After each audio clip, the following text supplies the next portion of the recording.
ورنہ وہ کسی حد تک جا سکتی تھی، اس نے سوچ تو لیا تھا۔ اگر وہ پھر بھی نہ مانا تو اب اماں کے پاس اعتراف کا کوئی پہلو نہیں تھا۔ نویرہ کی ضد و نبیل کے تیوروں سے انہوں نے اس درمیان کی راہ کے انتخاب کو قبول کر لیا تھا۔ نہ مانے پھر وہ جس انداز سے مانے گا وہ اختیار کر لوں گا۔ ہماری شرافت سے ناجائز فائدہ اٹھا رہا ہے اور رہ گیا رضا، اس سے بھی اچھی طرح نپٹ لوں گا۔ بے غیرت کمینہ انسان، غصے سے وہ سنا کر گھر سے نکل گئے تھے۔ اماں نے نویرہ کو دیکھا تو وہ لب بھینچ کر ان کے سامنے سے ہٹ گئی تھی۔ اماں کل سے ہی سخت ناراض تھی۔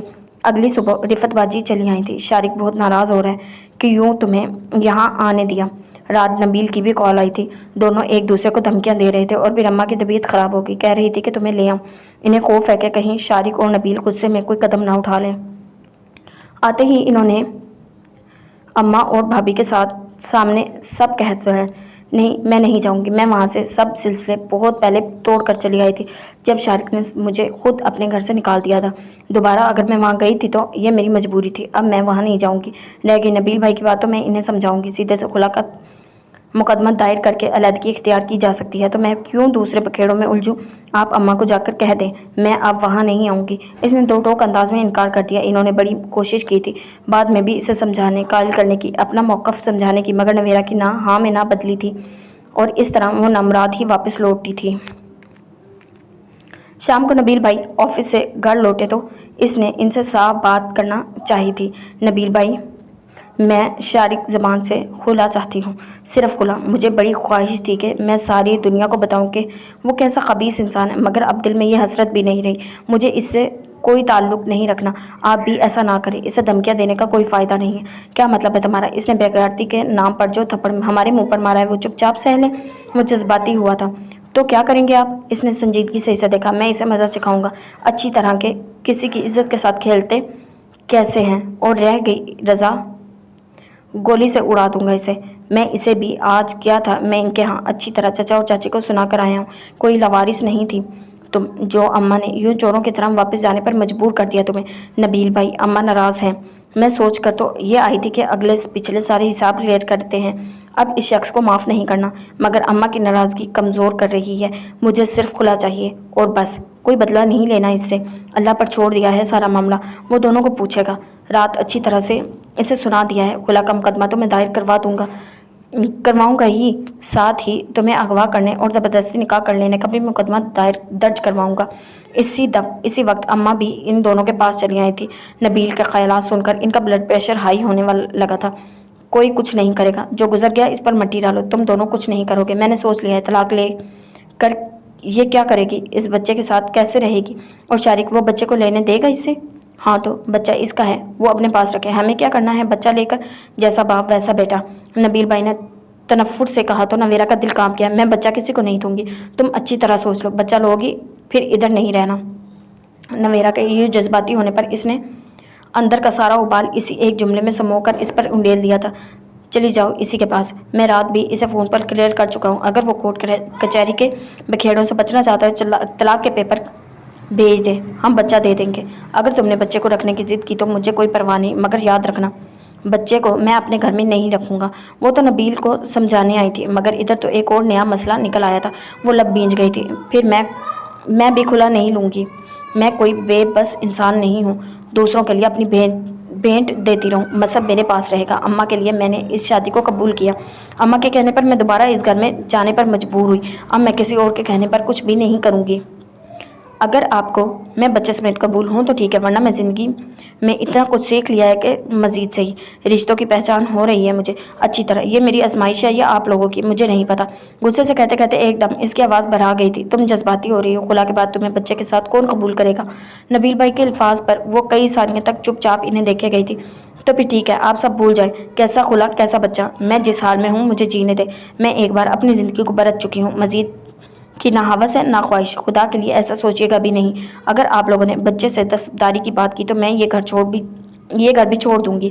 وہ غصے سے کہہ کر اپنے کمرے میں آ گئی تھی۔ مذہب سو رہا تھا، وہ اس کے پاس بیٹھ کر ہاتھ سے تپتپاتے ایک دم رو دی تھی۔ اگر شارق زمان کے رویے میں تھوڑی سی بھی ندامت، شرمندگی، پچھتاوے کا احساس ہوتا تو وہ جھک جاتی، اپنی انا کو مار لیتی، مگر وہ اب کیسے جی لیتی؟